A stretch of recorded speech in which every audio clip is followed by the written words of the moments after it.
Uh, each and every particular exam has got its own pulse, isn't it? You have to understand the pulse of that examination. And you may not be knowing that I have cracked very many examinations. In fact, I have left 10 government departments. I worked in CPWD, I worked in Central Excise and Customs, in Indian Railways, I was there in CAG, I did not join RBI, I was selected in NABARD, I did not join there, I was selected in PO, Provisional Officers, I did not join. I also got selected in Preventive Officer, Coaching Doc, I did not join. So I have cracked multiple exams, and I'm 2009 batch UPSC selected candidate. And how to crack UPSC, this is something that I'm going to share with you people all. Right? Now see, UPSC is an examination which is to be understood first. Right? It is to be understood properly so that we can take certain steps so that we can crack this particular examinations. The first thing about UPSC is that you have to understand the exam pattern, isn't it? The entire syllabus, the kind of examination, what kind of study materials we should study, how we should approach the examination. All these things you have to understand properly. I hope you people know most of the things, right? But still I'll share certain things with you.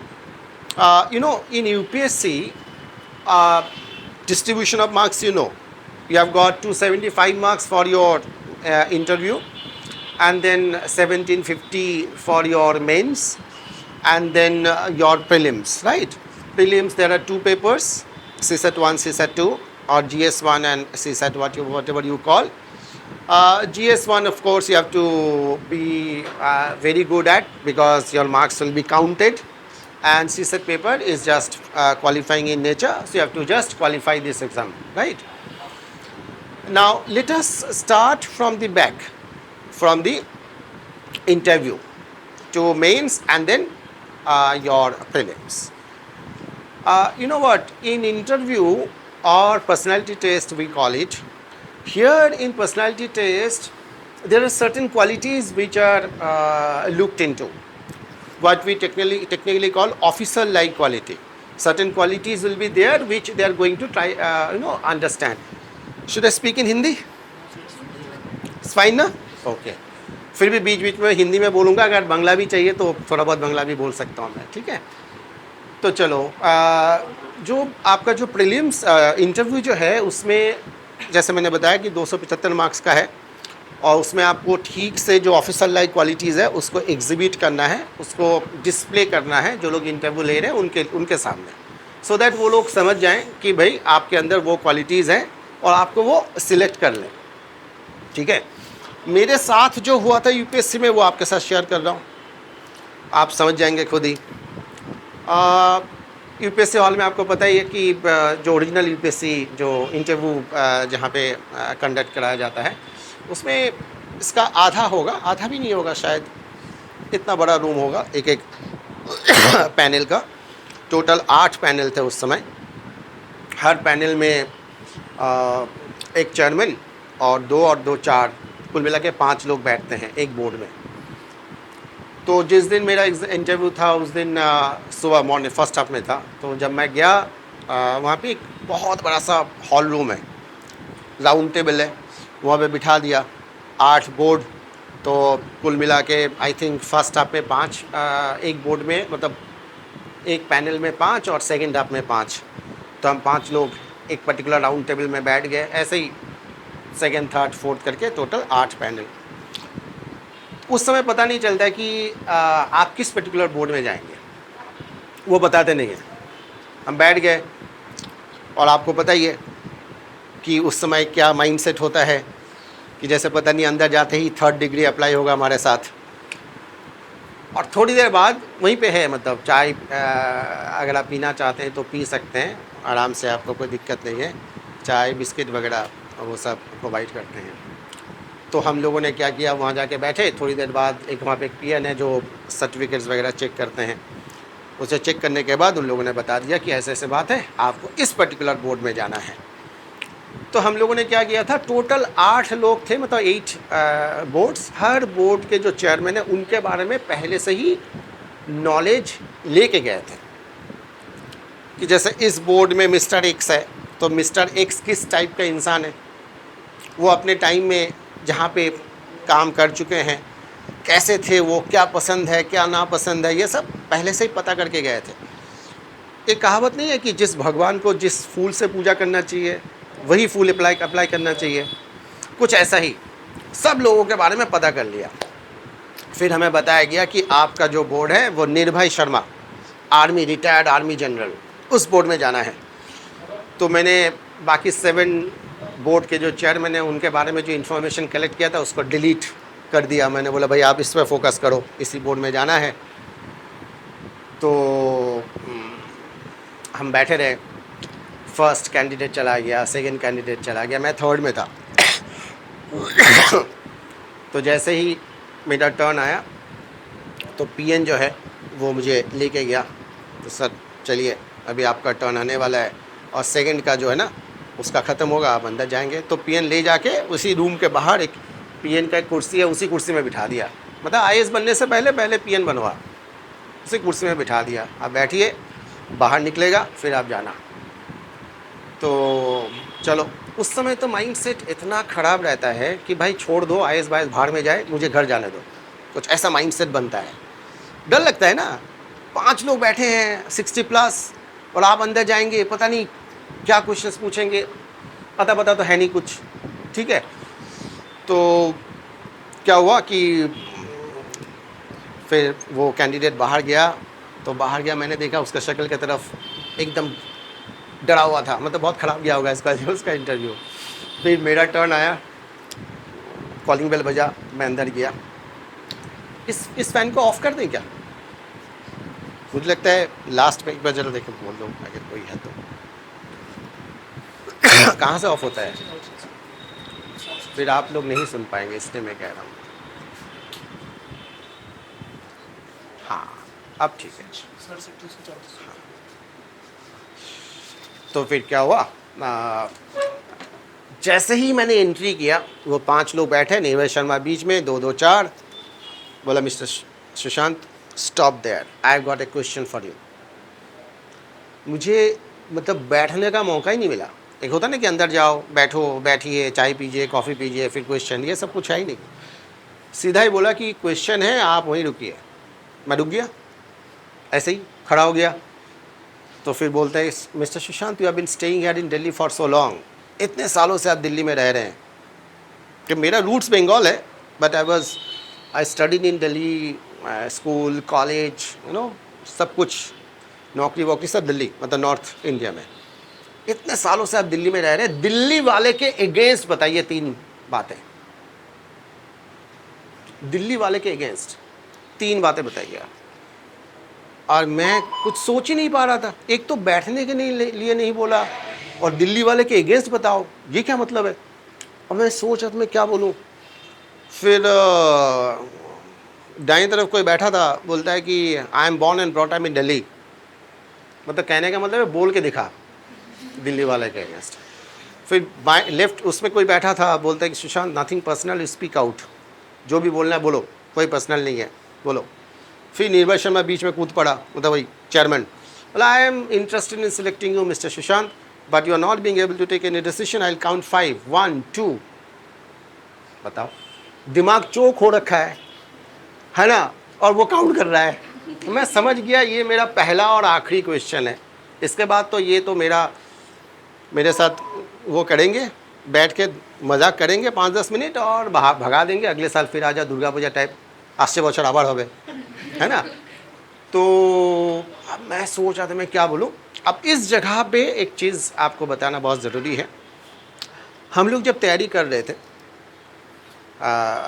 Delhi में, तो उस समय ना हम लोगों ने एक आपस में दोस्त लोग एक साथ बैठ के ना मॉक्स वगैरह हम लोग एक दूसरे के साथ, मतलब जैसे मैंने आपको बिठा दिया, फिर कभी मैं बैठ गया, एक दूसरे के साथ रिहर्सल टाइप हम लोग करते थे।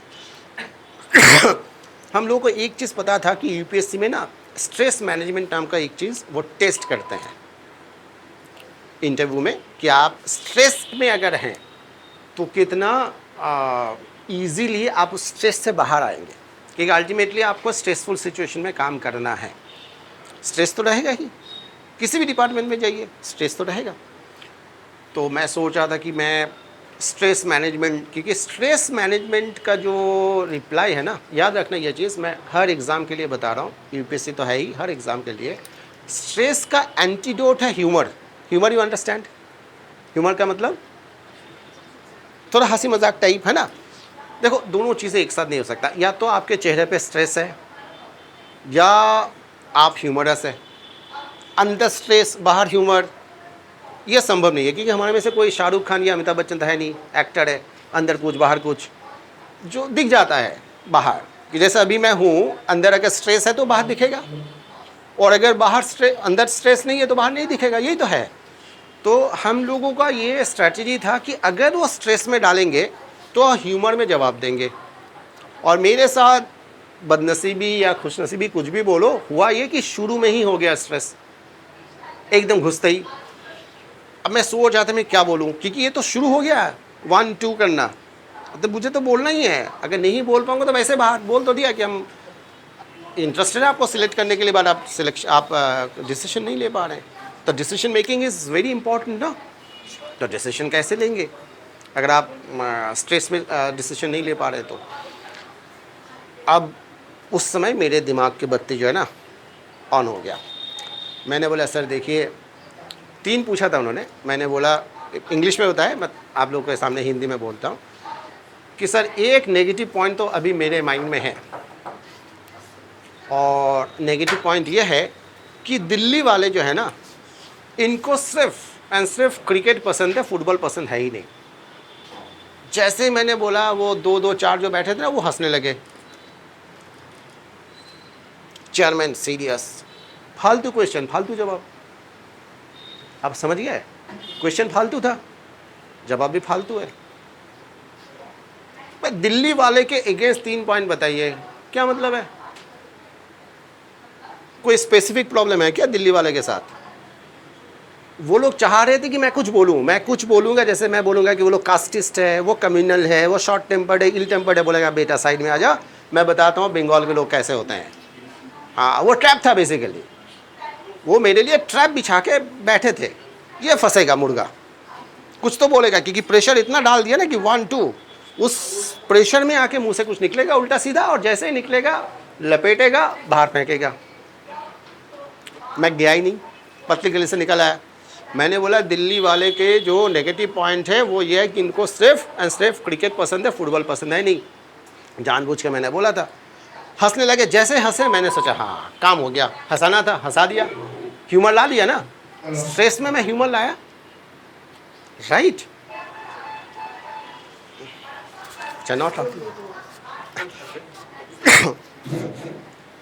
अच्छा, तो स्ट्रेस में उन लोगों ने डालने का कोशिश किया, और मैं उस जगह पे थोड़ा बहुत ह्यूमर ले आया। ह्यूमर इन द सेंस कि ऐसा कुछ बोला जिससे कि उनको मज़ा आए, क्योंकि क्वेश्चन में कोई दम नहीं था। आप समझ गए होंगे, ऐसे क्वेश्चंस के लिए कोई प्रिपरेशन नहीं कर सकता है कोई, है ना। दिल्ली वाले के अगेंस्ट बताइए 3 पॉइंट, क्या बताएंगे? ऐसा कौन सा चीज़ है जो दिल्ली वाले में है हमारे अंदर नहीं है, चाहे बिहार हो, बंगाल हो, किसी भी जगह का हो। तो मैंने बोला ही नहीं। तो चेयरमैन बोलता है no no mister Sushant, you are not right, ऐसे बात नहीं है। मैं तो अम्बेडकर स्टेडियम में एक मैच देखने गया, दिल्ली में एक स्टेडियम है अम्बेडकर स्टेडियम, मैच देखने गया था वहाँ पे, और वहाँ पे कम से कम 50,000 के आसपास लोग आए थे मैच देखने के लिए। और मैं मन ही मन में सोचा था अम्बेडकर नगर में 50,000 कहाँ से आ गया, वो तो इतना बैठने का कैपेसिटी नहीं है। अब बोला तो बोला, ठीक है, मैं तैयार था उसके लिए। मैंने बोला सर देखिए, वो जो 50,000 का बात आप कर रहे हैं, वहाँ मैक्सिमम जो लोग देखने गए थे वो सब दिल्ली के जो चित्तरंजन पार्क है, CR पार्क, उस एरिया के हैं, और CR पार्क में सभी बंगालीज रहते हैं दिल्ली में। तो मेरा पॉइंट तो वही है कि Bengalis are interested in football, Delhi वाले इंटरेस्टेड नहीं है। तो फिर बोलते हैं कि ओके मिस्टर सुशांत, अब आप ये बताएं आप किस डिस्ट्रिक्ट से हैं? तो originally I am from Bardhaman district. तो मतलब उस समय बर्धमान था, अभी तो पश्चिम बर्धमान हो गया है। तो मैंने बताया, तो बोलते हैं कि अच्छा ठीक है, आप एक बात बताएं कि बंगालीज के अगेंस्ट बताइए 3 पॉइंट। वो 3 पॉइंट पे लगे रहे, बैठने नहीं बोला। हाँ भाई बिठाओ, थोड़ा सा चाय फाय पिलाओ। बोले नहीं, बोलो। अब मेरे लिए बहुत आसान है, being a Bengali I can tell you 300 points negative points, 300 बता सकता हूँ। 3 क्या बात है। तो मैंने बोला कि सर बंगालीज़ का ना एक नेगेटिव पॉइंट ये है कि ये लोग दिन में, इंग्लिश में बोला बट ये है, अभी हिंदी में बता रहा हूँ, दिन में ये लोग माछ भात बांग्ला में बोला था, माछ भात खाते हैं और फिर सो जाते हैं। इसलिए बंगाल में ना Bengalis are not there in business, Marwari community business करते हैं। बाकी 2-4 फिर हंसे। तो चेयरमैन बोलते हैं हाँ मिस्टर सुशांत, एक बार मैं कोलकाता गया था, चेयरमैन बोल रहा है, मैं वहाँ पे 1-1:30 बजे करीब मैं कहीं जा रहा था कुछ ढूंढने के लिए, मतलब ख़रीदने के लिए। तो किसने मुझे बताया कि सर आप 5 बजे आइए। तो मैंने पूछा क्यों? बोला अभी लोग सो रहे हैं। तो जो मैंने बोला वो प्रूव हो गया ना। तो फिर अब ये जो हुआ ना, ये जो चीज़ हुआ है, ये जो 2 मिनट में जो कुछ हुआ है, तो बोलने में ज़्यादा टाइम लगा, ये जो कुछ भी हुआ है मैं समझ गया कि भाई मेरा स्ट्रेस मैनेजमेंट में मैं पास हूँ। सारे के सारे क्वेश्चन फालतू है, जवाब भी फालतू है। जो वो लोग चाह रहे थे वो मैंने किया नहीं। वो लोग चाह रहे थे कि मेरे मुंह से उल्टा सीधा कुछ निकले कि ये लोग शॉर्ट टेम्पर, डील टेम्पर, कास्टिस्ट, कम्युनल, कुछ तो बोलेगा। अब बोलेगा तो बाहर निकलेगा, वो हुआ ही नहीं। अब मैं थोड़ा सा रिलैक्स हो गया, बोला अच्छा ठीक है सुशांत आप आइए, आप बैठिए। फिर मैं बैठा। बैठने के बाद वो डैफ होता है, डैफ मतलब डिटेल एप्लीकेशन फॉर्म, अभी डैफ बोलते हैं, पहले उसको डैफ नहीं बोला जाता था, उसको बायोडाटा बोलते थे। तो बायोडाटा फॉर्म उन्होंने देखा चेयरमैन, बोलते सुशांत आपका हॉबी बहुत इंटरेस्टिंग है। अच्छा मैं आपको बता देता हूँ मेरा हॉबी क्या हो सकता है। देखो मेरा ओरिजिनली मुझे क्या क्या पसंद है मैं बता देता हूँ। मुझे पसंद है पेंटिंग, है ना। मैंने बहुत सारे पेंटिंग कंपटीशन जीते अपने करियर में, नेशनल इंटरनेशनल लेवल पे बहुत सारे। शंकर अवार्ड विनर हूँ मैं पेंटिंग में, Indira Gandhi award winner painting में, दिल्ली में सारा कुछ है ना, नॉर्थ इंडिया में। इंटरनेशनल लेवल पे मेरा एक पेंटिंग मैंने गोल्ड मेडल मुझे मिला है, international youth and boys. Painting originally मेरा हॉबी है, ठीक है। मुझे गिटार बजाना पसंद है, गिटार बजाता हूँ, ये मेरा हॉबी है। तीसरा बुक्स पढ़ना बहुत पसंद है, ये भी मेरा हॉबी है। बट आप बताओ इन तीनों में से मैंने क्या हॉबी लिखा होगा, आप लोग गेस करो। 3 बताया मैंने, तीनों में से क्या बताया होगा उसमें? डेफ में पेंटिंग। आप लोग लास्ट बेंच, मैडम तीनों में से क्या बताया मैंने? Painting, painting, guitar and books reading. आप बताओ। हाँ, कुछ भी नहीं लिखा, कुछ भी नहीं, क्योंकि जैसे मैंने बताया ना एग्ज़ाम को क्रैक करने के लिए एग्ज़ाम को समझना पड़ेगा। देखो अगर मैं पेंटिंग लिख देता हूँ वहाँ पे, तो वही वाली बात है, आप बैल मुझे मार। ऑलरेडी यूपीएससी ने जीना हराम कर दिया है, इतना कुछ पढ़ो, ये पढ़ो, वो पढ़ो, ये करो, वो करो, जा इतना बड़ा नौटंकी है यूपीएससी खुद ही। ऊपर से पेंटिंग डालूंगा तो क्या पता जाते ही क्वेश्चन पूछेगा, बताओ राजपूताना पेंटिंग और इस पेंटिंग मुगल पेंटिंग में क्या डिफरेंस है, मुझे आज तक नहीं पता। मैं क्यों पढ़ूं? पेंटिंग लिखने का मतलब है कि वो एक्सपेक्ट करेंगे ये कुछ बहुत कुछ बताएगा, मुझे जाना ही नहीं है। पेंटिंग बनाता हूँ, पढ़ता थोड़ी हूँ कि नॉलेज होगा। तो मैंने बोला कि भाई ये सब देना नहीं है, फालतू का हटाओ इसको। गिटार वो पूछ लेगा ए कॉर्ड, बी कॉर्ड, ए फ्लैट, बी फ्लैट, कॉर्ड बताएगा वहाँ पे। मैं गिटार बजाता हूँ, नॉलेज थोड़ी है मेरे पास, मैंने दिया नहीं। बुक रीडिंग हो तो और भी खतरनाक है, तो सारे के सारे 65+, बहुत ज़्यादा पता है उन लोगों को, मैंने दिया ही नहीं, तीनों ही नहीं दिया। देखो this is what is very important. आप लोगों को लगता होगा कि यूपीएससी क्रैक करने के लिए बहुत ज़्यादा नॉलेज चाहिए, यूपीएससी क्रैक करने के लिए एक थोड़ा सा स्मार्टनेस चाहिए, है ना, वो स्मार्टनेस चाहिए, है ना, आपको वो स्मार्टनेस एग्जिबिट करना पड़ेगा। मैंने हॉबी लिखा था playing ludo with my mother. आप पूछ ले क्या क्वेश्चन पूछेगा, तो ना कोई गोल्ड मेडल, वर्ल्ड कप, ना कुछ हुआ है, क्या पूछेगा? 2-4 चीज़ें हैं पूछ सकता है, वो तो पहले से मैंने रट के गया था, ये पूछेगा, ज़्यादा क्वेश्चन है नहीं, पूछेगा ज़रूर कि बहुत ही अजीब सा हॉबी है ना, समय ख़राब भी करना ज़रूरी है इनका। क्योंकि अगर इन लोगों को खाली छोड़ दिया तो पता नहीं क्या क्या पूछेगा।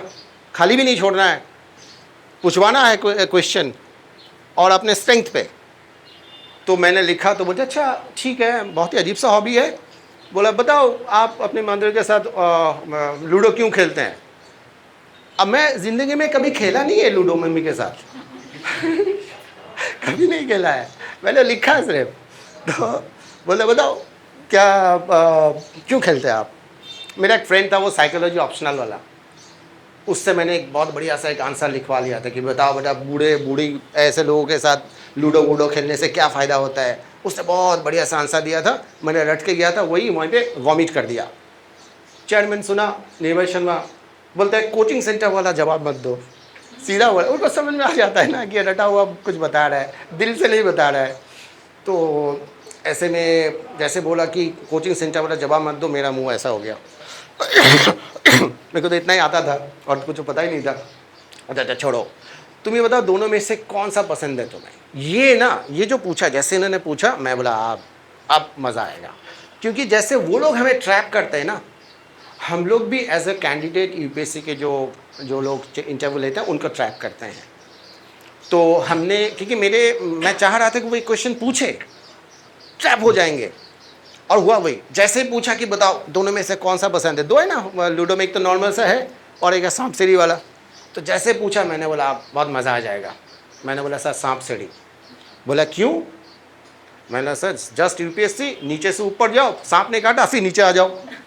बोला क्या मतलब? मैंने बोला सर प्रीलिम्स क्रैक करो, मेंस क्रैक करो, इंटरव्यू तक जाओ, फेल हो गए फिर prelims mains interview, prelims mains interview, यही चलता रहता है तो सब हंसने लगे, चार लोग बैठे थे। चेयरमैन ने नहीं हंसा, बोलता है कि अच्छा व्हाट डू यू मीन, हम लोग सांप है? मैंने बोला सर आप लोग सीढ़ी है। बोला हाँ तब ठीक है, सांप तो यूपीएससी है। बोला हाँ यूपीएससी है। तो माहौल क्या हुआ कि वो जो शुरू में जो हुआ ना, माहौल को मैंने कंप्लीटली हाईजैक कर लिया।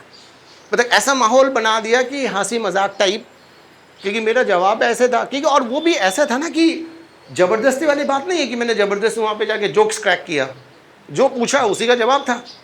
दिस इज अन आर्ट, है ना, you have to, we practice it a lot.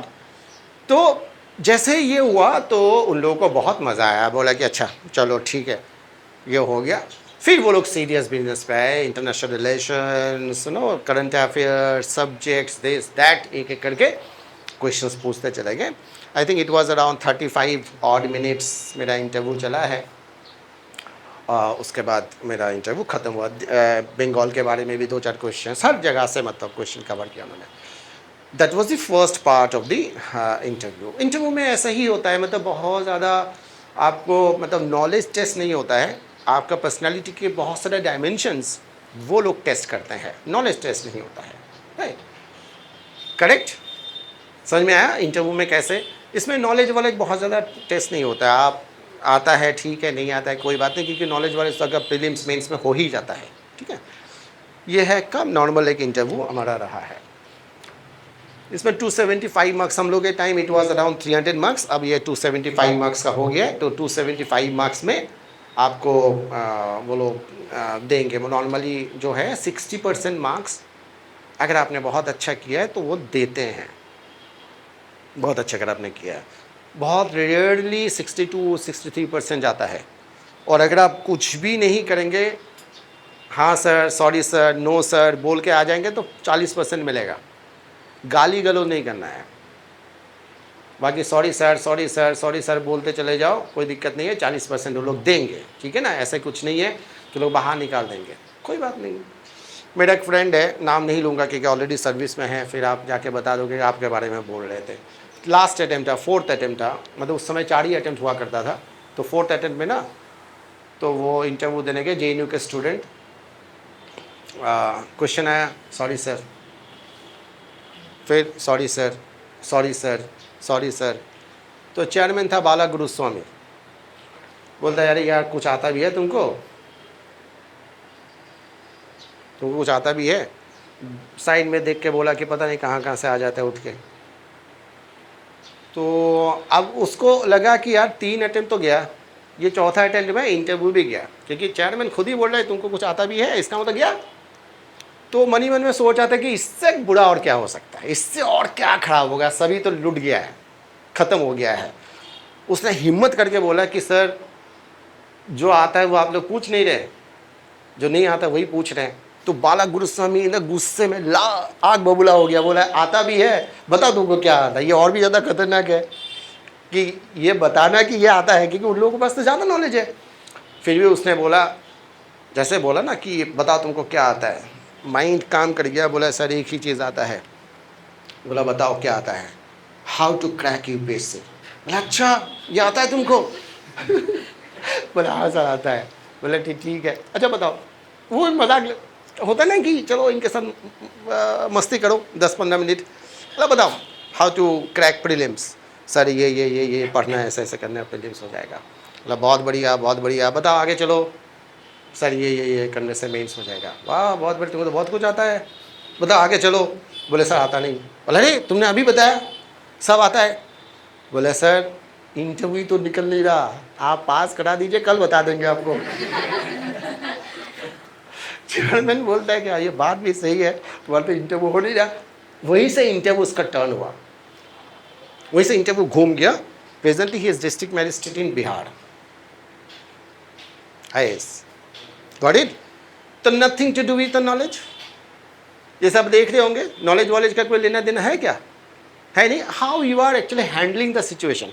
देखो दो चीज़ें बहुत ज़्यादा इंपॉर्टेंट है। एक तो ये है कि आप सिचुएशन को कैसे हैंडल कर रहे हैं, और दूसरा आप मैन मैनेजमेंट में कितना एक्सपर्ट है।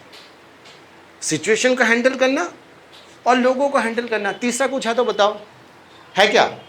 अभी जो है, अभी हम लोग या मैं क्या कर रहा हूँ, या तो मैन मैनेजमेंट कर रहा हूँ या सिचुएशन मैनेजमेंट कर रहा हूँ। ये मेरे लिए नया सिचुएशन है, ऐसा करके मैंने कभी पकड़ा ही नहीं है। ऐसा पकड़ते मुझे लगता है भाई गाना गाना पड़ेगा, ठीक है ना। पर मैनेज कर रहा हूँ सिचुएशन, ठीक है। तो या तो सिचुएशन को मैनेज करो या मैन मैनेज करो आप। और वो चीज़ आप अगर आपने एग्जिबिट किया, उस सिचुएशन को कैसे हैंडल किया आपने, उसने जो अपना उस समय जो माइंड में आया उसको यूज़ किया, इंटेलेक्ट को यूज़ किया, that is important. Got it. इस टाइप से आपका इंटरव्यू होता है, राइट। नेक्स्ट पार्ट आपका जो है दैट इज़, अगर इंटरव्यू जो है, इंटरव्यू के से पहले जो है आपका मेंस है, ठीक है। Any question related to interview अगर है तो बताओ, फिर मेंस में जाएंगे। कुछ पूछना है, कुछ माइंड में क्वेश्चन है, कुछ ऐसा कोई इन्फॉर्मेशन आपके माइंड में किसने भर रखा है कि इंटरव्यू में ऐसे होता है वैसे होता है, पूछो। है कुछ? नो? हाँ please. Sir, I also want to crack jokes like you in the interview. So what is the art? बैठो मैं बताता हूँ, थैंक यू। देखो आर्ट ये है ना कि जोक्स का आपको पता है ना कि एक तो टाइमिंग बहुत इंपॉर्टेंट है, नहीं तो वो कॉमेडी की जगह पे ट्रेजेडी हो जाएगा। मतलब गलत जगह पे जोक्स क्रैक कर दिया तो वो ट्रेजेडी हो जाएगा। ये आपको देखना है कि क्वेश्चंस के बाद अगर वो ऑटोमेटिकली आ रहा है, जैसे मुझे पता थी कि वो क्वेश्चन पूछेंगे कि लूडो में कौन सा आप खेलना पसंद करते हैं, मैंने गेस किया था, और गेस किया था तो मेरे माइंड में था कि ये पूछेगा तो मैं बताऊंगा सांप सीढ़ी, और सांप सीढ़ी क्यों तो मैं यही बताऊंगा कि यूपीएससी है ये। आप समझ गए।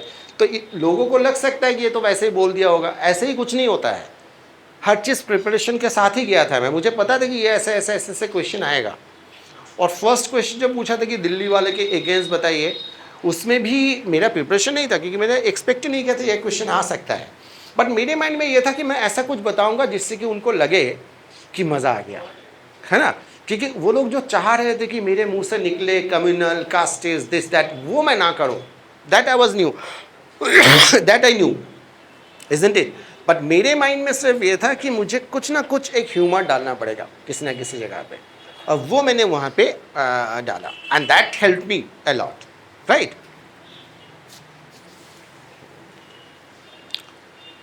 ओके,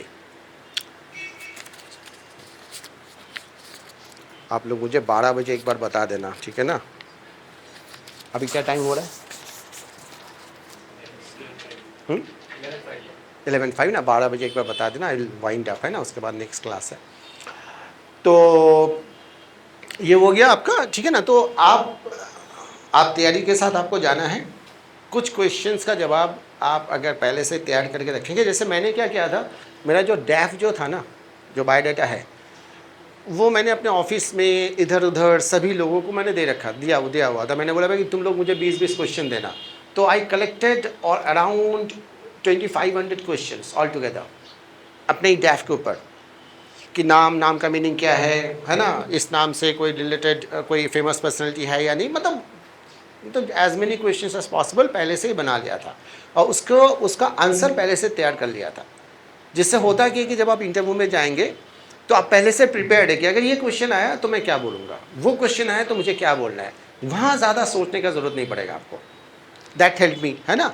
तो आप लोगों को भी ऐसा ही करना है ना। पहले तो आप जब इंटरव्यू तक पहुँचेंगे तो आपको ये करना है, ठीक है। तो this is your interview. Mains में देखो 1750 है। मेंस का एक पार्ट तो आपको पता ही है कि एक इंडियन लैंग्वेज क्वालिफाइंग नेचर है, बांग्ला, हिंदी, उर्दू, नेपाली, ये सब तो है ना। उसमें से एक लैंग्वेज आपको लेना है, क्वालिफाई करना है। सेकंड इंग्लिश लैंग्वेज है, वो भी क्वालिफाइंग नेचर है। पढ़ना नहीं है। हम लोग दिल्ली में ये बोलते हैं कि जो बच्चे इन सब सब्जेक्ट्स का पढ़ाई करते हैं उनका कभी सिलेक्शन नहीं होता है। मतलब इतना लो लेवल का क्वेश्चन होता है कि पढ़ना वढ़ना नहीं है। ये इंडियन लैंग्वेज और इंग्लिश, इसके लिए पढ़ना मना है, ठीक है। आप ऐसे ही चले जाना। जैसे मैं जिस दिन एग्ज़ाम था उस दिन मैं मॉर्निंग में पब्लिक एडमिनिस्ट्रेशन पढ़ रहा था, क्योंकि मेरा पबैड ऑप्शनल था। तो पढ़ना नहीं है आप लोगों को, तैयारी नहीं करनी है, सीधे चले जाओ, आपका हो जाएगा सिलेक्शन, ठीक है ना। पढ़ लिया तो फेल हो जाओगे, ठीक है। तो पढ़ना नहीं है। ये 2 पेपर क्वालिफाइंग है। इसके बाद एक पेपर है आपका एसे पेपर में देखना एक चीज़ का ध्यान रखना, essay paper is one of the most important papers में से है।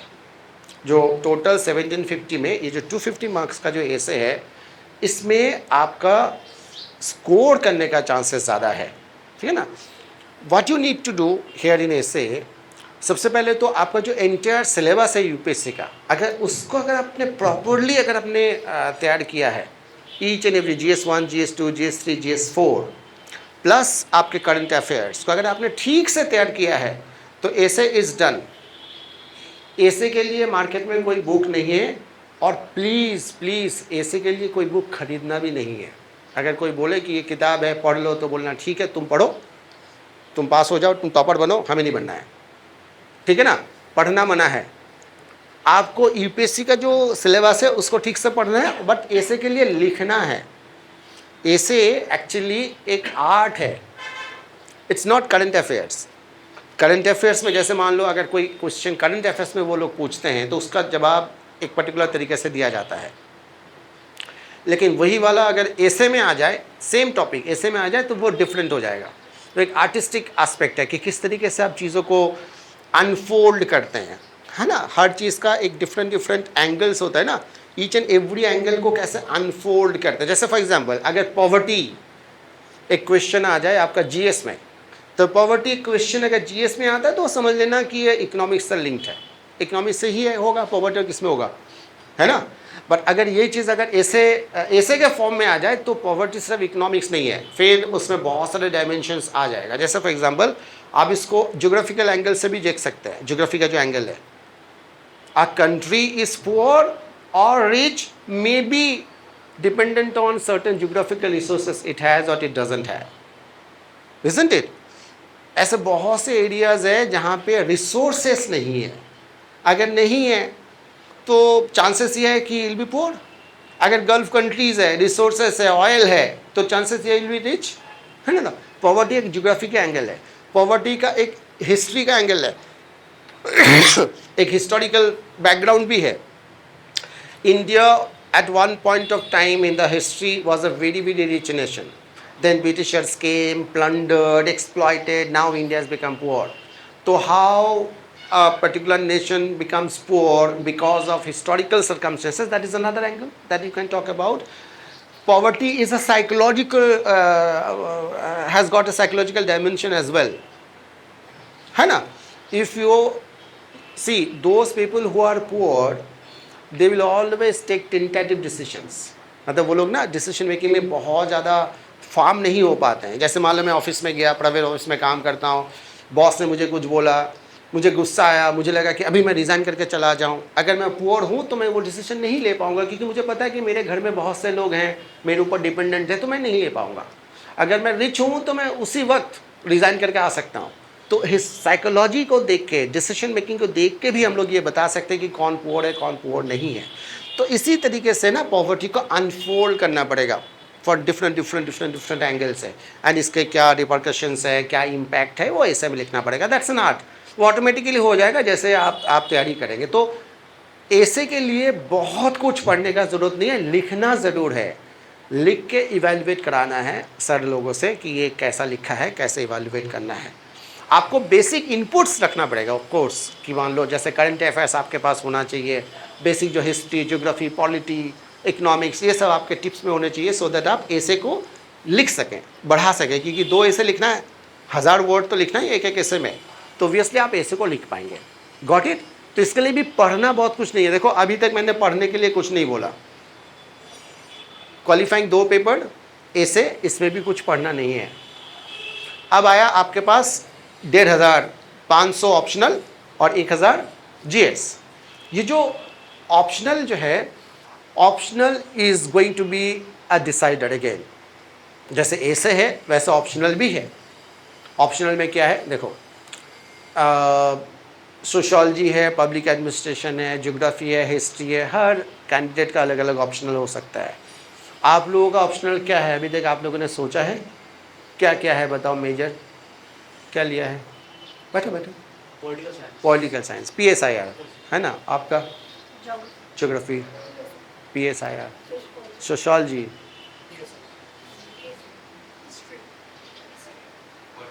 Political science.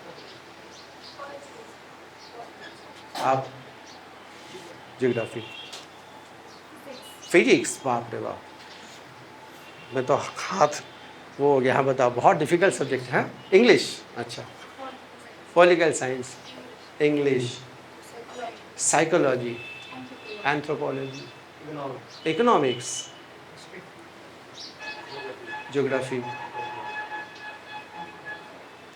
आपका PSIR, पीछे बोलो बोलो बोलो। Economics, history, sociology. आप पीछे साइकोलॉजी, हाँ, पॉलिटिकल साइंस लास्ट में, हिस्ट्री। ठीक है, मतलब मोर और less you people have decided कि ऑप्शनल क्या लेना है। ठीक है ना? देखो ऑप्शनल में फर्स्ट पेपर को तो आपको ठीक से पढ़ना ही है, क्योंकि फर्स्ट पेपर में आपका थियरीज वगैरह ज़्यादातर होते हैं। अगर आपने सोशोलॉजी वगैरह लिया है, पबैड वगैरह जो है ना, उसमें थियरीज वगैरह ज़्यादा है। सेकेंड पेपर थोड़ा सा इंडियन कॉन्टेक्स्ट में वो बन जाता है ना, इंडियन कॉन्टेक्स्ट में वो लोग ज़्यादा पूछते हैं, एप्लीकेशन बेस्ड पेपर है। तो फर्स्ट पेपर को अगर आपने ठीक से पढ़ा है, और सेकेंड पेपर ऑप्शनल जो है उसमें अगर आपने करंट अफेयर्स को अगर आपने पंच किया है, करंट अफेयर्स के साथ अगर आपने ऑप्शनल को पढ़ा है, और उस तरीके से अगर आपने आंसर को, actually second paper is basically application based question.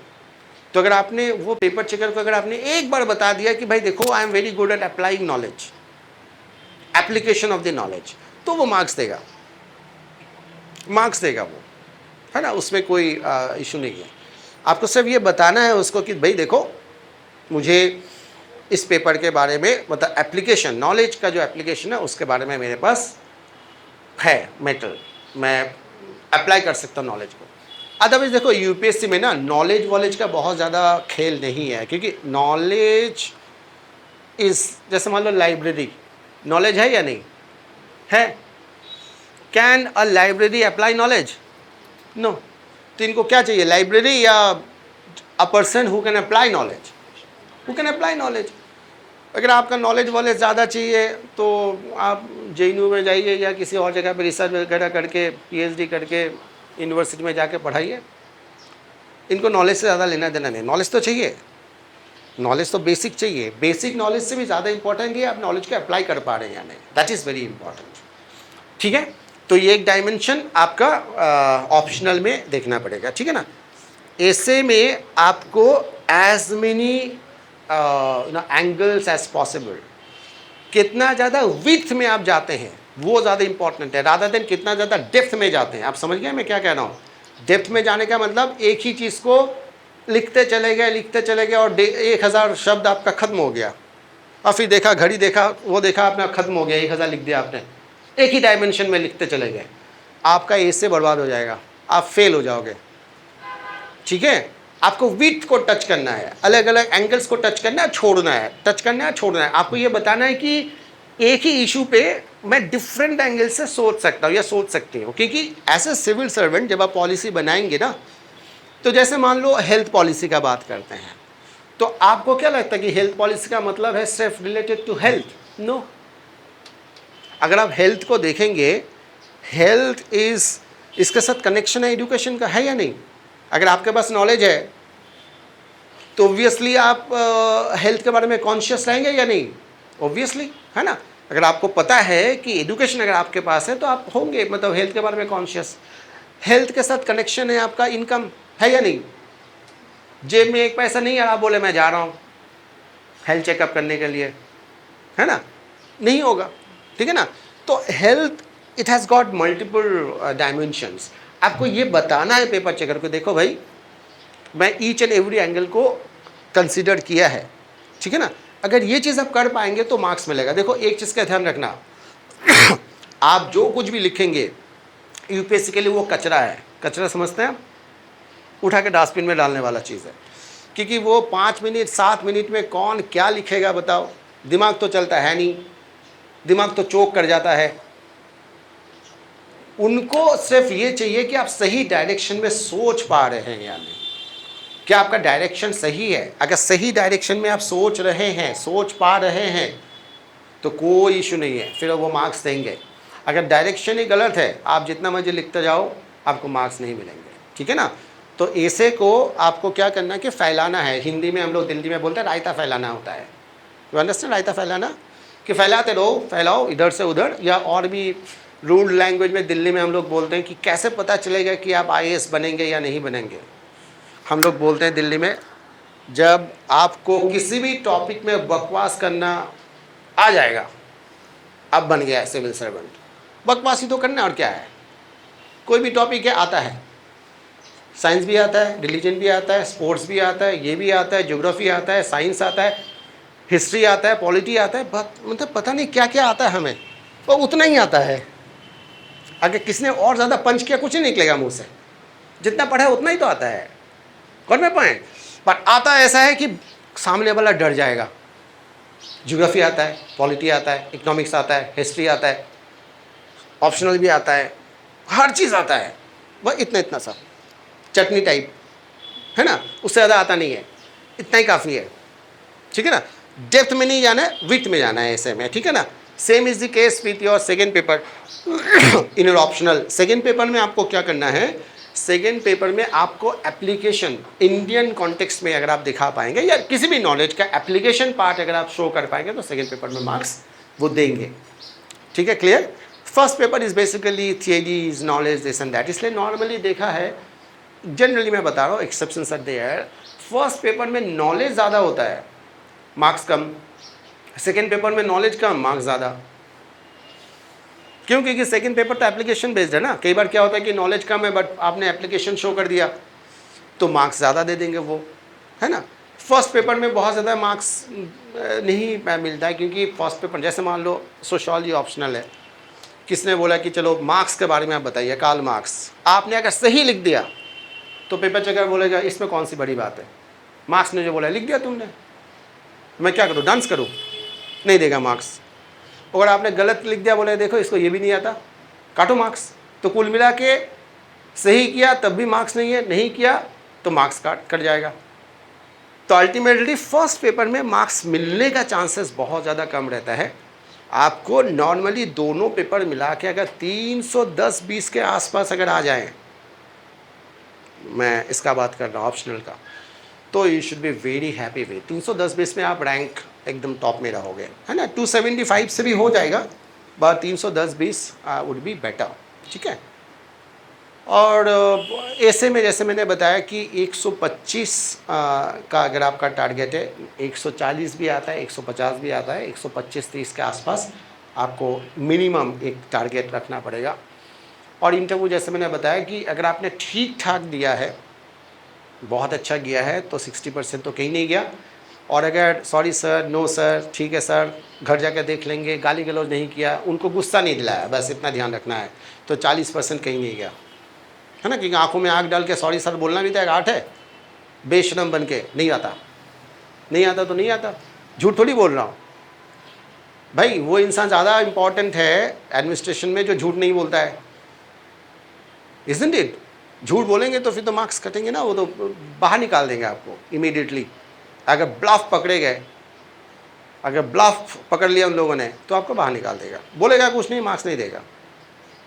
तो आपको ब्लफ नहीं देना है, सीधा सीधा सॉरी बोल देना है। 10 बार बोल दो, 100 बार बोल दो, उसमें क्या है। तो 40% कहीं नहीं गया, 40% तो मिलेगा। गुस्सा नहीं दिलाना है बस। तो ये आपका प्रीलिम्स, मेंस का essay and optional. Any doubt about essay and optional? कुछ पूछना है? देखो मेरा ऑप्शनल रहा है सोशियोलॉजी एंड पब्लिक एडमिनिस्ट्रेशन, ये दोनों के बारे में थोड़ा बहुत मैं बता सकता हूँ, बाकी ऑप्शनल तो मुझे पता नहीं। ये दोनों में अगर कुछ पूछना है तो पूछ सकते हैं, ठीक है ना। सबसे छोटा सिलेबस मेरे ख्याल से सोशियोलॉजी का ही है, छोटा सिलेबस है, तभी मैंने लिया था। देखो मेरा बैकग्राउंड है इकोनॉमिक्स में, मैंने मास्टर्स किया, नहीं लिया, डर लगता है इकोनॉमिक्स, क्योंकि ब्लफ नहीं दे सकते ना, कहानी नहीं लिख सकते इकोनॉमिक्स में, जो है वो लिखना पड़ेगा। जैसे ज्योग्राफी टेक्निकल सब्जेक्ट है, साइंटिफिक सब्जेक्ट है, मार्जिन फॉर एरर है ही नहीं, वही बोलना पड़ेगा जो है। तो मैंने पीजी किया हुआ है इकोनॉमिक्स में, बट मैंने शुरू में 5-7 दिन मतलब देखा इकोनॉमिक्स लूँ या ना लूँ, फिर मुझे लगा कि भाई बेटर ये है कि ना ले, क्योंकि एकदम स्ट्रेट आंसर लिखना है, कहानी नहीं चलेगा। फिर मैंने सीए में किया, cost and management accountancy, commerce. Accountancy लेने का एक चांसेस था कि मैं अकाउंट्स लूँ।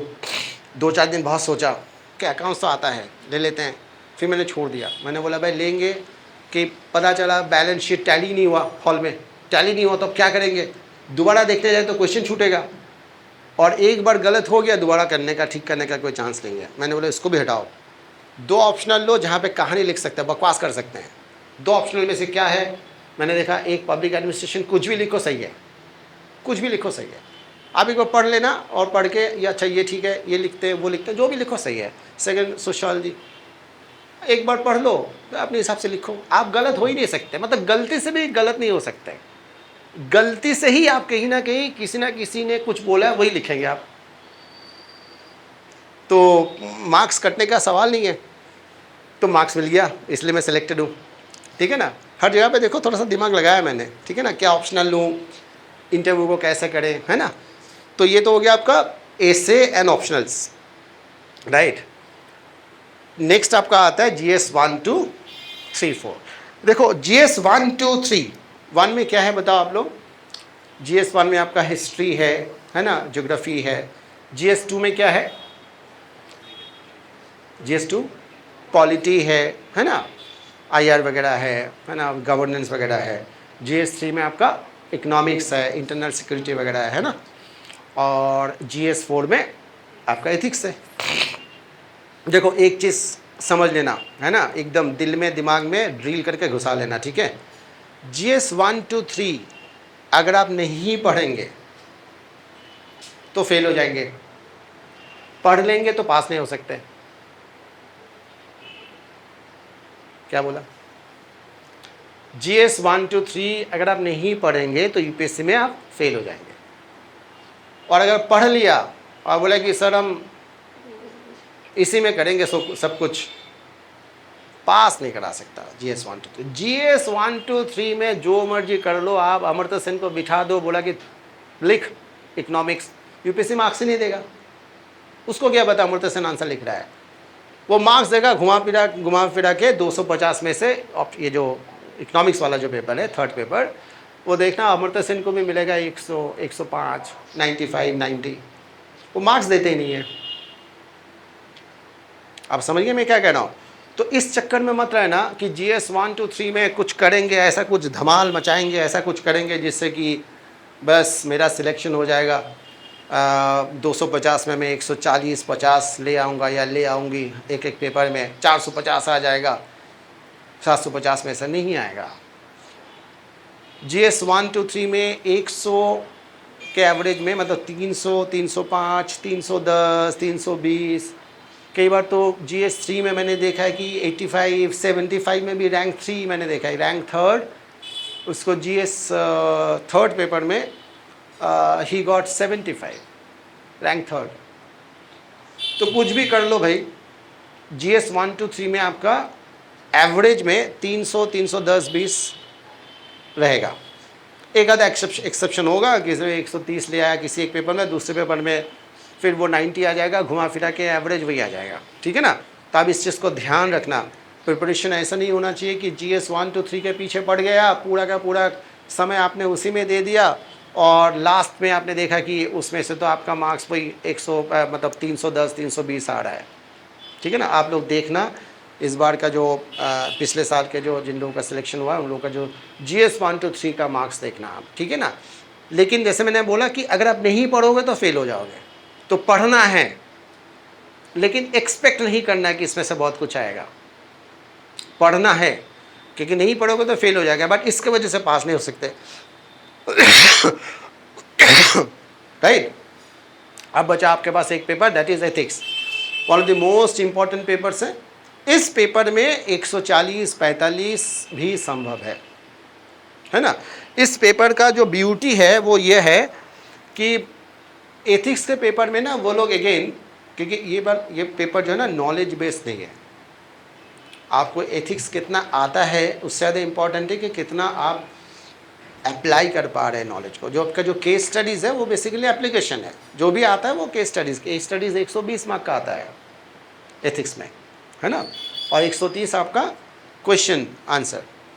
केस स्टडीज़ अगर आपका सही हो गया तो आपको एकदम फ्रीली वो लोग मार्क्स देंगे।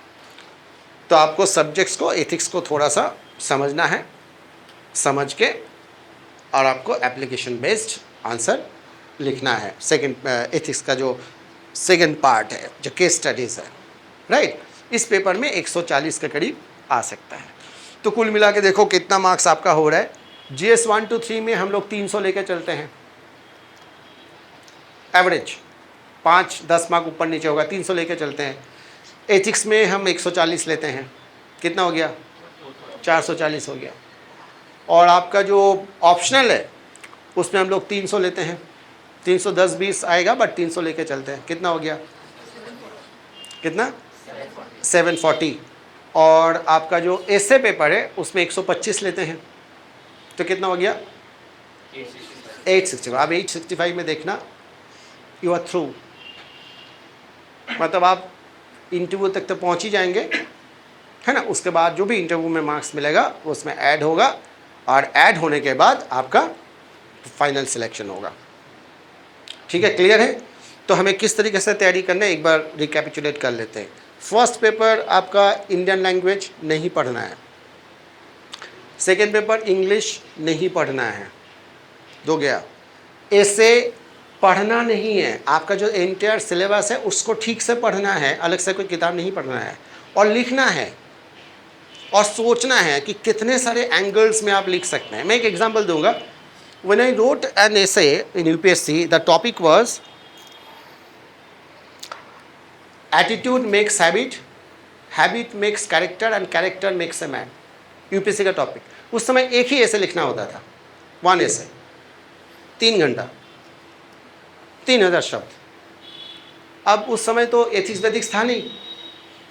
अब मुझे उस समय पता ही नहीं था कि एटीट्यूड होता क्या है, हैबिट होता क्या है, कैरेक्टर होता क्या है, और ये सब बोल क्या रहा है, मुझे कुछ पता ही नहीं था। मैं आपको थोड़ा सा शेयर करता हूँ, मेरे कुछ सीनियर्स थे उनसे मैंने बात किया था कि हाउ टू सिलेक्ट एन एसे।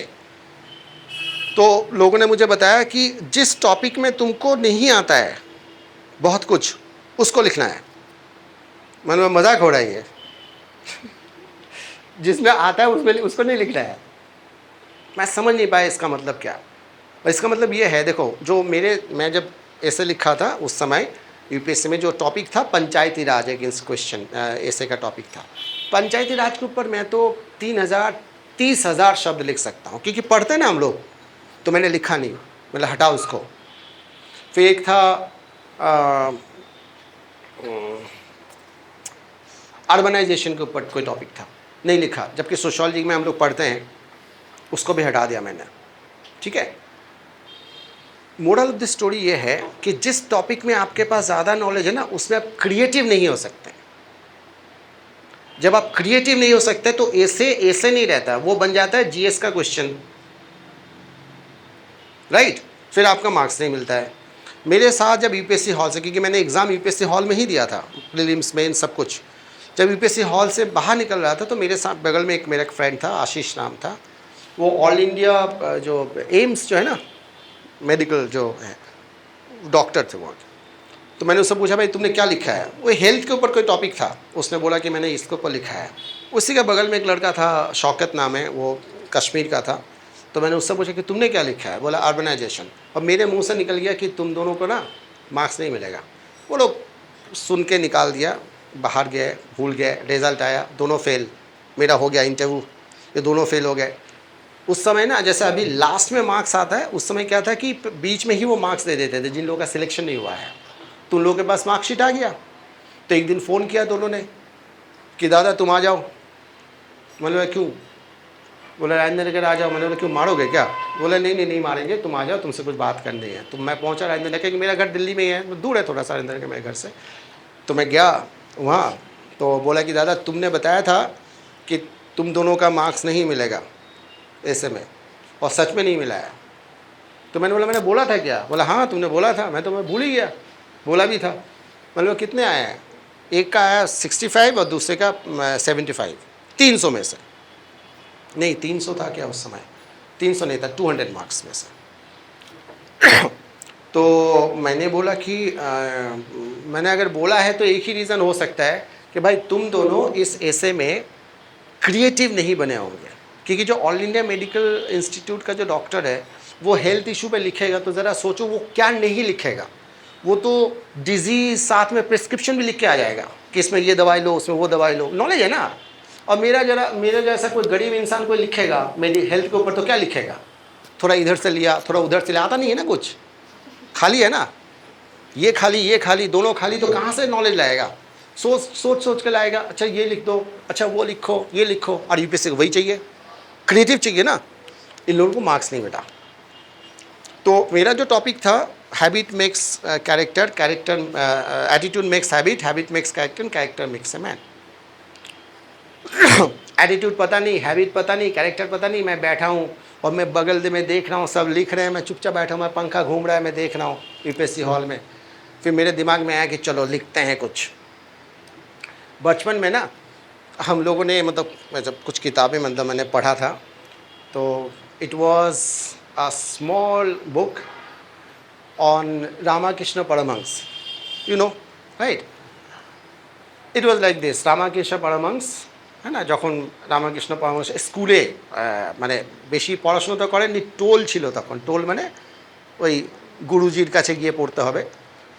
একদম ছোটোবেলায় একদিন এসছে বাড়িতে, এসে বলছে, তখন নাম ছিল গদাধর, এসে বলছে যে বাবা আমি না কালকে থেকে স্কুল যাব না।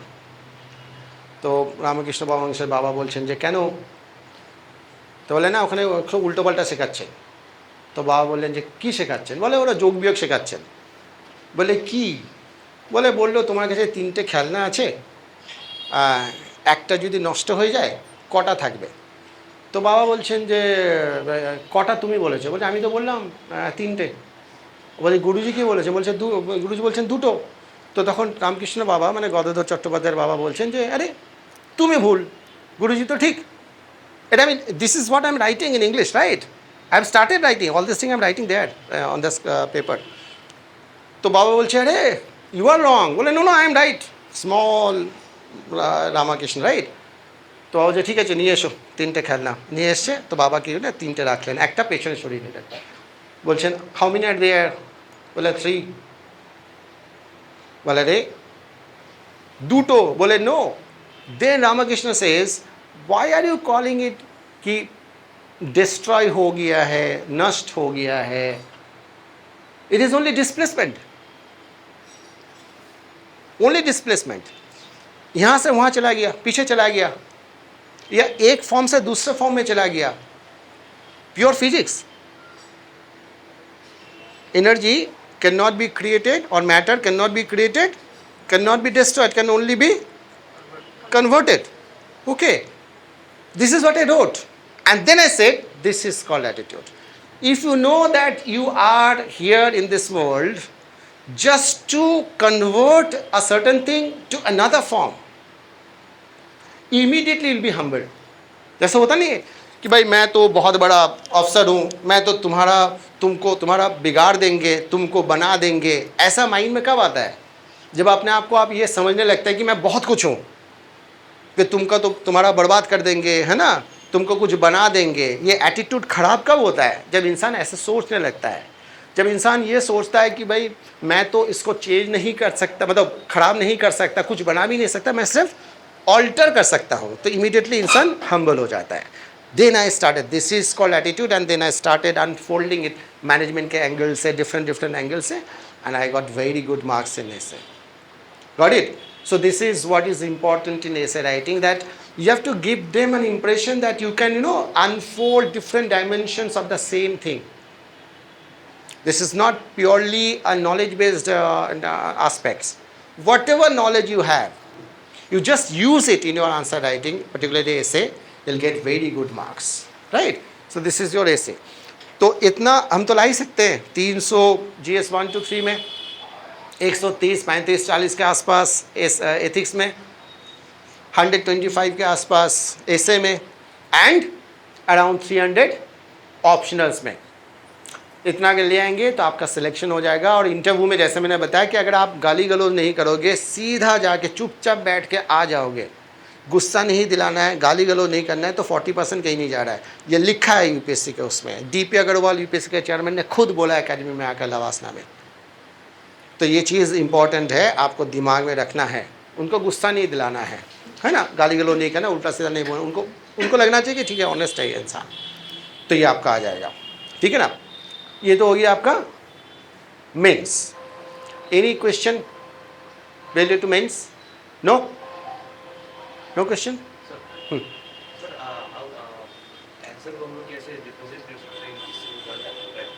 देखो, आंसर राइटिंग इज मस्ट।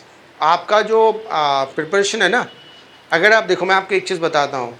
आप जब भी, पहले तो आपको नॉलेज गेन करना पड़ेगा। बिना नॉलेज का तो कुछ होने वाला है नहीं, है ना? बिना नॉलेज का आप कुछ लिख ही नहीं पाएंगे। तो first stage of your preparation is knowledge gathering. आपको नॉलेज गैदर करना है। उसके बाद आपको करना क्या है कि आंसर राइटिंग में फोकस करना है। जैसे यूपीएससी का मान लो GS 1 2 3 4 का अगर मैं बात करूँ, तो एक क्वेश्चन में मान लो 10 मार्कर का जो क्वेश्चन है, उसमें आपको 150 वर्ड में लिखना है और 7.5 मिनट्स आपको मिलता है। तो प्लीज़ भाई 150 वर्ड में ही लिखने का कोशिश करना, मतलब भाई आगे पीछे 2 पेज, और 7.5 मिनट में ही लिखने का कोशिश करना। और मैं ये चीज़ आपको बता दूं, जो बच्चे सेलेक्ट होते हैं वो लोग 6 मिनट, 6.5 मिनट, 5.5 मिनट में आंसर को कंप्लीट कर लेते हैं। ठीक है ना? तो आपको लिखना है, ये मत करना कभी कि क्वेश्चन लिया और बोला कि चलो ठीक है 1 घंटे में लिखते हैं। 1 घंटे में लिखने का हैबिट अभी से मत बनाना। आप नॉलेज गेन करो, उसके बाद आप लिखना जब भी शुरू करोगे, बस वही मतलब 7.5 मिनट में आपको कवर करना है ईच एंड एवरी क्वेश्चन। तो 20 क्वेश्चन टोटल मान लो GS 1 to 3 में है, तो 20 क्वेश्चन आपको लिखते रहना है, मतलब लिखना है with in time frame. 7.5 minute में आपको कवर करना पड़ेगा, वो अभी से करना पड़ेगा। शुरू में आपको स्ट्रक्चर में ध्यान देना है। मैं आपको बहुत सिंपल सा एक चीज़ बताऊंगा।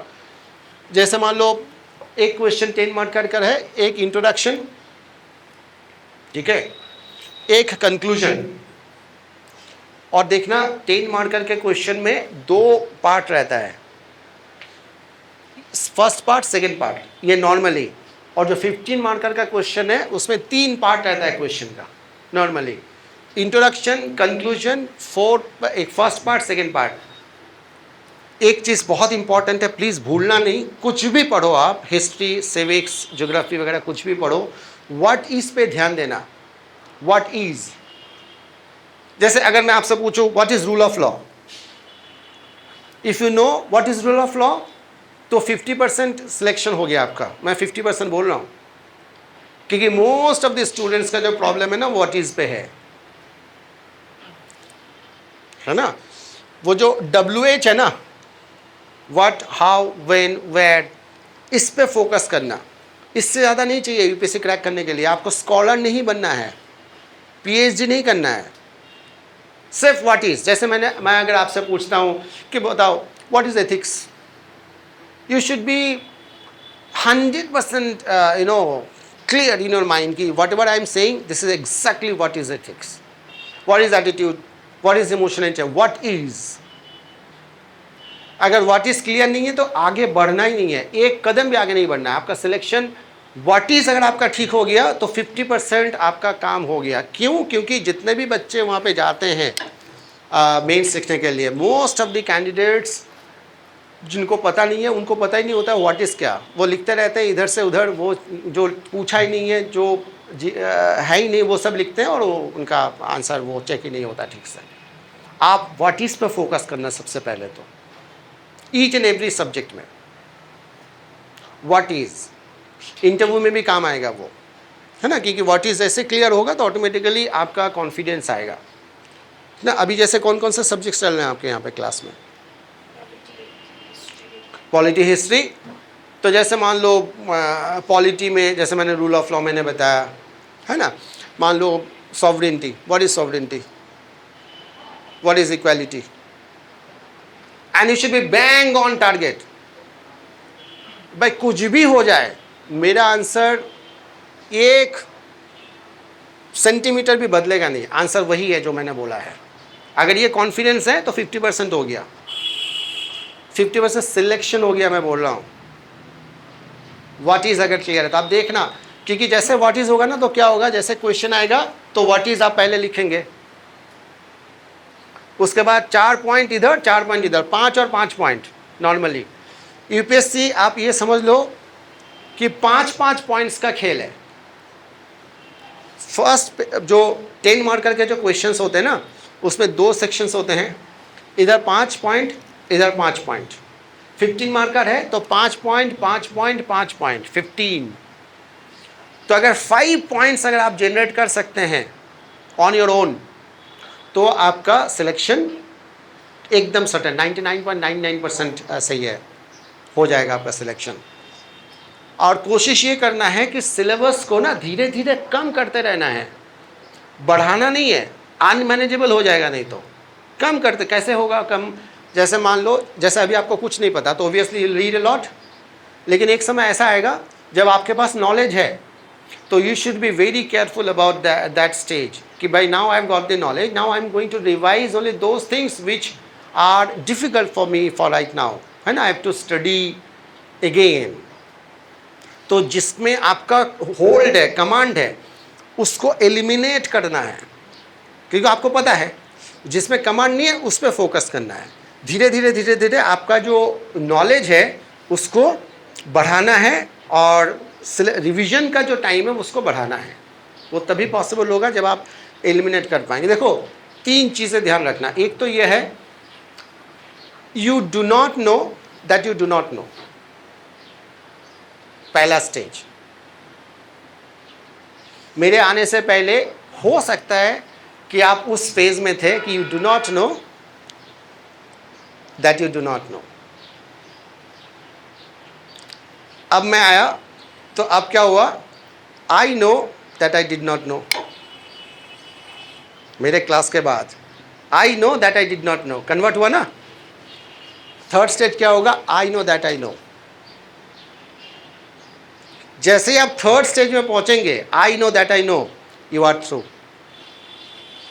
होता क्या है कि फर्स्ट स्टेज में ही बच्चे रह जाते हैं कि I do not know that I do not no, पता नहीं क्या क्या पढ़ते रहते हैं, जो भी किताब मार्केट में मिला उठा लिया, ये पढ़ना है, इसमें से आएगा उसमें से आएगा, कुछ नहीं आएगा उसमें से।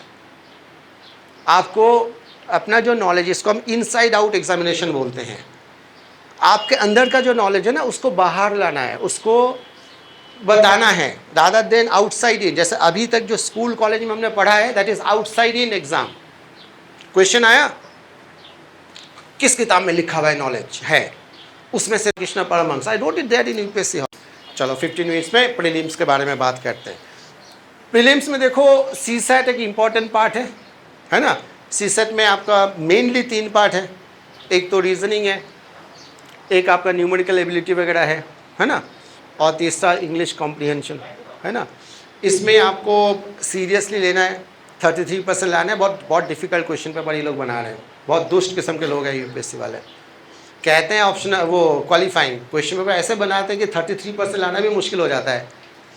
तो अब देख लो, अगर आपके पास कॉम्प्रिहेंशन को टैकल करने का अगर एबिलिटी है तो बहुत बढ़िया बात है, क्योंकि उसको पढ़ के समझना है, समझ के लिखना है, कॉम्प्रिहेंशन वाला। और रीजनिंग तो मोरल सबका समान ही होगा, बहुत ज़्यादा डिफिकल्टी नहीं होगा रीजनिंग। न्यूमेरिकल एबिलिटी थोड़ा सा टफ है भाई, इसके ऊपर आपको फोकस करना है, 33% लाना ही है एट एनी कॉस्ट, क्योंकि अदरवाइज आपका GS1 का पेपर जो ना वो चेक ही नहीं करेंगे वो लोग, राइट। तो आपको ऑप्शन CSAT को तैयार करके जाना है, इनफ प्रैक्टिस करके जाना है, ठीक है ना। सेकेंड पार्ट है, मतलब बेसिकली जो फर्स्ट पार्ट है दैट इज़ GS1 में आपको पता ही है क्या क्या है। बेसिकली पॉलिटी है, हिस्ट्री है, ज्योग्राफी है, इकोनॉमिक्स है, करंट अफेयर्स है।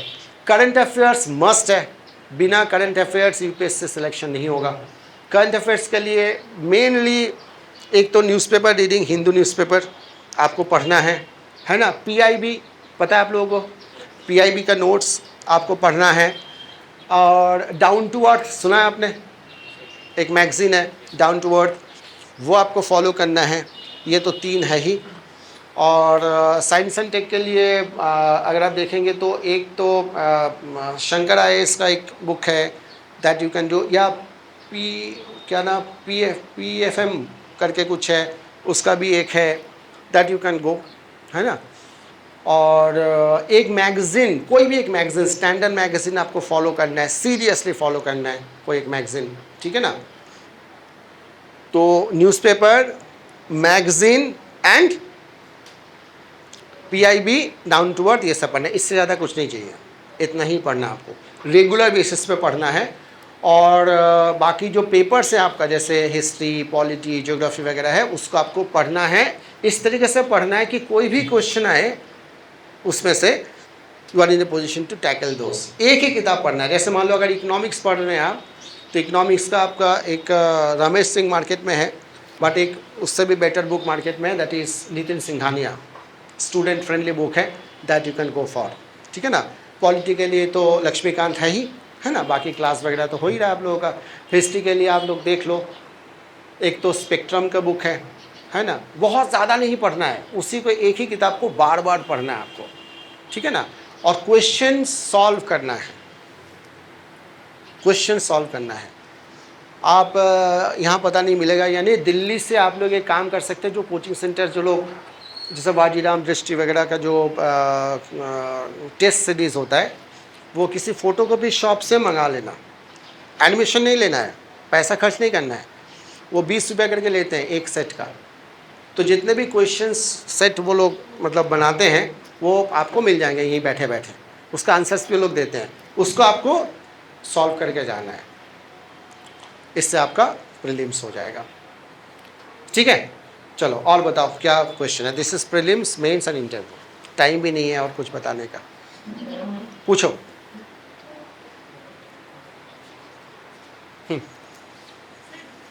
बैठो बैठो बैठो। बहुत सारे डेटास हम जब पढ़ते हैं करंट अफेयर्स वगैरह, तो उसको कैसे आंसर्स में अप्लाई करें? देखो डेटास ना, डेटा तो आंसर राइटिंग में बैठो, आंसर राइटिंग में डेटा आप कब एग्ज़ाम देने जाएंगे उसके ऊपर डिपेंड करता है। जैसे मान लो अगर आप 2027 में एग्ज़ाम देने जा रहे हैं, तो 2026 के बाद, मतलब वही जैसे मान लो इकोनॉमिक सर्वे आएगा और बजट है, या उस समय का जो भी डेटा है वो इम्पॉर्टेंट है। आपको बहुत ज़्यादा डेटा नहीं चाहिए, बट 2-3, जैसे मान लो इकोनॉमिक्स में आपका 20 टॉपिक है, हर टॉपिक से 2-2, 3-3 डेटा ना, उसका एक वो बना लो, एक शीट में लिख लो। जैसे पॉवर्टी आएगा तो ये 2 चीज़ें हम लिखेंगे, 2 या 3 डेटा। जैसे ही मेंस आएगा तो मेंस में वो 2 डेटा आपको वहाँ पे लिखना है, ये आपको करना पड़ेगा। और प्रीलिम्स के लिए तो आपको पता ही है, जैसे मैंने बोला कि वो तो आप कुछ कर नहीं सकते हैं, उस समय तो आपको सीरियसली पढ़ना ही है, ठीक है। और बताओ। सर आंसर राइटिंग बताया, तो आंसर राइटिंग अगर हमारे पास डेटा नहीं है या फिर ज़्यादा नॉलेज नहीं किसी एक पर्टिकुलर टाइप से, उस केस में अगर मैं 4 दिन डायग्राम वो यूज करूँ और आंसर्स को ज़्यादा हाईलाइट नहीं हम्म। करूँ तो वो केस कैसे होगा? देखो, अगर आप डेटा बेस्ड क्वेश्चन है, जैसे इकोनॉमिक्स का कोई क्वेश्चन लिखना है और आपके पास डेटा नहीं है, स्टैटिस्टिक्स नहीं है, तो फिर इकोनॉमिक्स का आंसर नहीं होगा, है ना, फिर तो वो लिटरेचर का आंसर हो गया। अब अदर सब्जेक्ट्स के लिए अदर सब्जेक्ट्स मतलब, जैसे जैसे मान लो पॉलिटी का क्वेश्चन है, हाँ, तो उसमें जैसे मैंने बताया ना कि अगर आपके पास व्हाट इज़ क्लियर है तो आप आराम से लिख लेंगे, और डेटा जैसे केस स्टडीज़ वगैरह है, अगर वो आपके पास है तो आप कोट कर पाएंगे कि such and such case was there, जिसमें ये वर्डिक्ट आया हुआ है। तो वो with the process of preparation, जैसे जैसे आप इवॉल्व होंगे ना, ऐसे पढ़ते रहेंगे तो नॉलेज धीरे धीरे आता रहेगा और आप डेटा को वहाँ पे लिख पाएंगे, ऑटोमेटिकली होगा वो, उसके लिए अलग से कुछ करने की ज़रूरत नहीं, आप पढ़ते रहना है आपको, और कोशिश करना है कि मौका मिलते ही डेटा लिखना है। हाँ, any question? Sir, whenever I'm studying any topic, sir, directly I should switch to the PYQ questions to see that which are important, or first in detail I need to go through the topic? I think the first thing you can do is that you can go through the PYQ just to know that what kind of questions they are asking, है ना, and in which direction you should study. Once you have an idea that these are the questions which have been asked in the past, and this is this is how the UPSC is framing the questions, then it will be better for you to direct your study. Okay, in the direction I should study. In the very beginning, I won't go through the detail. No, the detail is not important, but you need to know the type of questions they are asking, so that you can guide your own self for your studies, isn't it? Yes. Sir, geography के लिए कौन सी book पढ़ना है? बैठ, geography का तो बहुत ही ज़्यादा डिफिकल्ट है ये बताना कि कौन से बुक्स हम लोग फॉलो करें। मार्केट में एज सच कोई बुक्स नहीं है, क्योंकि ज्योग्राफी के लिए एक तो एनसीईआरटी बोलते हैं, दैट इज़ मस्ट। एक गो ची लियोंग का एक बुक है, अगर आपको पता हो तो, गो ची लियोंग सुना है? हाँ हाँ, गो ची लियोंग, जी सी लियोंग बोलते हैं, तो गो ची लियोंग भी है, तो वो एक बुक है that you can do. Otherwise map is very important, map pointing है ना, उसमें लिए एक काम आप ज्योग्राफी में कर सकते हैं कि जो कुछ भी न्यूज़पेपर में आता है ना, उसको ज्योग्राफी के मैप के थ्रू पढ़ने का। जैसे मान लो सपोजिंग बार्सिलोना या रियल मैड्रिड फुटबॉल क्लब है, वो कहाँ है, किस स्टेट का है, किस कंट्री का है, मैप में जाके अगर आप लोकेट करेंगे तो आपके स्पोर्ट्स के साथ साथ ज्योग्राफी का पोर्शन भी क्लियर होगा। और हर दिन ज्योग्राफी का जो मैप है ना, उसको लेके 10-15 मिनट आप दे सकते हैं। जैसे फिजिकल जो ज्योग्राफी है, top to bottom, north to south या ईस्ट टू वेस्ट, अब देखते रहना है कि कौन सा रिवर टॉप में है, उसके नीचे कौन सा रिवर है, फिर कौन सा रिवर है, फिर कौन सा क्या माउंटेन्स का क्या रेंज है, किस तरीके से। Every day you will 10 to 15, don't remember anything, just see the map, and that map will be set in your mind after 3-4 months, and then geography will be very very easy for you to handle, है ना। और whatever current affairs you read, try to write it there in your map, instead of writing in loose shades, write it in the map itself. Say for example something has happened in Bengal, Siliguri. Now you have to go to the map exactly, and you have to point out this Siliguri area, and then you have to write it there, so that in future if there is a question from geography angle, you will be able to cover it because you have used map, and that will help you in memorizing the things as well. हो सकता है कि आपके दिमाग से वो चीज़ निकल जाए, बट माइंड में है कि मैंने मैप में ना राइट हैंड साइड में लिखा था। जैसे मान लो नक्सलबाड़ी एक क्वेश्चन है, नक्सलबाड़ी यू नो, है ना। आपने मैप में लिखा है, मैप के थ्रू किया है, 4 ऑप्शंस मैं देता हूँ। एक ऑप्शन ये है, नक्सलबाड़ी किधर है, तमिलनाडु, जम्मू एंड कश्मीर, राजस्थान। तो आप तो वैसे भूल गए बंगाल है या बिहार, सपोजिंग भूल गए, लेकिन आपको इतना पता है कि मैप में ना मैंने दाहिने तरफ कुछ लिखा था, नक्सलबाड़ी, और जम्मू कश्मीर ऊपर है, तमिलनाडु नीचे है, राजस्थान इधर है, तो तीनों तो है ही नहीं, तो ये चौथा ही होगा, चाहे वो बंगाल हो, बिहार हो, नागालैंड हो, मणिपुर हो, कुछ भी हो, दाहिने तरफ ही होगा। तो दिस इज कॉल्ड इंटेलिजेंट गेसिंग। आपका इंटेलिजेंट गेस तभी काम करेगा जब आप एक स्ट्रक्चर में पढ़ाई करेंगे। अगर ये चीज़ आप वैसे लिखेंगे कागज़ में कि भाई Naxalbari is in West Bengal suppose, आप भूल गए तो मेमोरी साथ नहीं देगा हॉल में, तो भूल गए तो भूल ही गए, फिर आपको समझ में ही नहीं आएगा कि ये है किधर, तमिलनाडु में है, जम्मू एंड कश्मीर है, क्योंकि पढ़ा तो है ये तो ठीक है, लेकिन है किधर, लेकिन आपने मैप यूज़ किया है ना, इस वजह से आपका वो मेमोरी काम कर जाएगा और आपका ये आंसर सही हो जाएगा। ठीक है, anything else? So regarding reading newspaper, takes a lot of time for each and every part of it. So is there any time? Yes, initially see, you cannot help it, initially a lot of time will be wasted in reading newspapers, क्योंकि हमें पता ही नहीं है कि पढ़ना क्या नहीं है, क्या पढ़ना है वो तो पता ही नहीं है, क्या नहीं पढ़ना है वो भी नहीं पता है, इस चक्कर में 4 घंटा 5 घंटा चला जाता है ना। हाँ वो होगा, फिर धीरे, इसलिए मैं कह रहा था फिर धीरे धीरे क्या होगा ना, अगर आप सिलेबस को ठीक से पढ़ लेंगे एक बार, सिलेबस को याद कर लेंगे और क्वेश्चंस अगर आप देख लेंगे एक बार ठीक से, तो आपको ये पता चल जाएगा कि पढ़ना नहीं, क्या नहीं पढ़ना। जैसे मैं आपको बता सकता हूँ, पॉलिटिकल न्यूज़ नहीं आएगा, आप छोड़ दो, कौन नेता क्या बोल रहा है, कहाँ पे क्या बोल रहा है, मोदी क्या बोल रहा है, ममता बनर्जी क्या बोल रहे हैं, रहने दो, है ना। ओपिनियन नहीं आएगा, ओपिनियन जैसे अमृता सेन ने बोला कि ऐसा ऐसा ओपिनियन है, तो ओपिनियन वगैरह नहीं आएगा। यूपीएससी में ओपिनियन का कोई मतलब नहीं है, चाहे ओपिनियन किसी का भी हो वो नहीं पूछेंगे।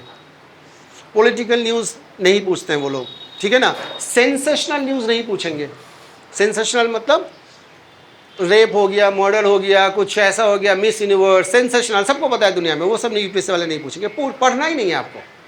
स्पोर्ट्स का न्यूज़ में बहुत ज़्यादा वो लोग नहीं पूछते हैं, जो इश्यूज़ बेस्ड है, जैसे मान लो आरजीकर हॉस्पिटल में वो जो रेप, गैंग रेप वाला इशू है, वो रेप वेप नहीं पूछेंगे वो लोग। ये हो सकता है कि उसके बाद एक बिल इंट्रोड्यूस हुआ है बंगाल में, आपको बिल का पता है, एक्ट बना है ना, उस बिल के बारे में पूछेंगे, उस एक्ट के बारे में पूछेंगे, या इससे लिंक्ड को जो भी है, जैसे मान लो विशाखा गाइडलाइंस है ना, और सेक्सुअल हरासमेंट और वर्क प्लेस, इससे लिंक्ड जो एक्ट है उसके बारे में, ये सब पूछेंगे। तो आपको उसमें जाना है, इधर ये सब नहीं पढ़ना है कि हाउ इट हैपेंड, है ना, what happened, what the people are saying, ये सब नहीं पढ़ना है। तो जब आपको ये सब चीज़ें पता चल जाएगा ना, तो आप देखना, अभी तो मेरे पास न्यूज़पेपर नहीं है, otherwise I would have told you, तो बहुत ईजी हो जाएगा ये आइडेंटिफाई करना कि ये सब पढ़ना ही नहीं है, पूछेगा ही नहीं पूछेगा। ठीक है, क्लियर। आप धीरे धीरे सिलेबस को ठीक से आप देखो, और यूपीएससी के जो क्वेश्चंस पास्ट में पूछे गए हैं ना, वो सब क्वेश्चंस आप ठीक से आप एक बार देख लो, वो आपको गाइड कर देगा। ठीक है, और कोई क्वेश्चन? टाइम हो गया है, हाँ पूछो। Sir, my name is Sanchita Rai. I am aspiring to become officer in foreign service. So my question to you is, from your experience, personal experience, what patterns that you have noticed in the selected candidates that sets them apart from other candidates? देखो, the question is that what kind of qualities a selected candidate generally have, which sets them apart from the rest of the candidates. I think the mindset. The mindset is very important, that if you have got a mindset in which you are basically very, very serious about your task, or let me put it this way, success does not always go to the stronger or the faster person, but the person who wins the race is the person who thinks he or she can. A person who thinks he or she can will eventually become successful, rather than a person who is stronger and faster. So if you have got a mindset that I am going to crack this examination, so you'll be very serious about everything that you do, and ultimately you'll be successful. क्योंकि जितने भी बच्चे इस exam को देते हैं, जैसे मान लो 12 लाख के आसपास बच्चे इस एग्ज़ाम को फॉर्म भरते हैं, उसमें से 5 लाख के आसपास मेरे ख्याल से एग्ज़ाम देते हैं, प्रीलिम्स का मैं बात कर रहा हूँ, 5 से 6 लाख से ज़्यादा तो देते नहीं हैं। उनमें से तो आप ये समझ लो कि कम से कम नहीं तो 4 लाख तो ऐसे हैं जो जाते हैं यूपीएससी देने के लिए, कि चलो जाके देखते हैं, दुर्गा पूजा टाइप, ये पंडाल घूम के आते हैं, वो पंडाल घूम के आते हैं, कुछ ऐसा ही है। 4 लाख के आसपास होते हैं मेरे ख्याल से। 40-50 हज़ार बच्चे होते हैं जो सीरियस होते हैं पूरे इंडिया में, और वो लोग पेपर देते हैं और क्रैक करते हैं। मान लो उनमें से लगभग 15,000 के आसपास, 13-14-15,000 के आसपास मेंस लिखते हैं, और इनमें से कम नहीं तो 8,000 या 10,000 बच्चे ऐसे होते हैं जो लोग पीटी मास्टर्स है। पीटी मास्टर मतलब प्रीलिम्स निकाल देंगे, मेंस नहीं निकलेगा, क्योंकि मेंस के लिए पढ़ाई नहीं है। तो ये जो 15,000 बच्चे मेंस लिखते हैं उसमें से 10,000 तो ऐसे ही होते हैं कि पीटी मास्टर है, हर साल पीटी निकालेंगे, मेंस नहीं निकलेगा इनका, तो ये लोग भी कभी सिलेक्ट नहीं होते। वो 5,000 जो है ना, जो लोग बहुत सीरियस किस्म के हैं, जो लोग मेंस को भी कवर करते हैं, उनमें से 3,000 के आसपास बच्चों को इंटरव्यू में बुलाते हैं। उन 3,000 में से 600-700 बच्चे को सिलेक्ट करते हैं। तो सबसे पहले तो आपको क्या करना है कि वो 15,000 के कैटेगरी में घुसना है, क्योंकि 15,000 के कैटेगरी में घुसने का मतलब प्रीलिम से मेंस में जाना है। और जैसे आप पहुंच गए, अगर मेंस आपके पास है, तो वो 5,000, वो जो 15,000 से 3,000 जो बच्चे जो बुलाते हैं इंटरव्यू के लिए, उसमें आप चले जाएंगे, और उसमें से फिर आपको 600-700 जो भी बच्चे हैं उनमें, उसमें आपका सिलेक्शन होगा। ठीक है, चलो और बताओ, और एनी अदर क्वेश्चन? नो? चलो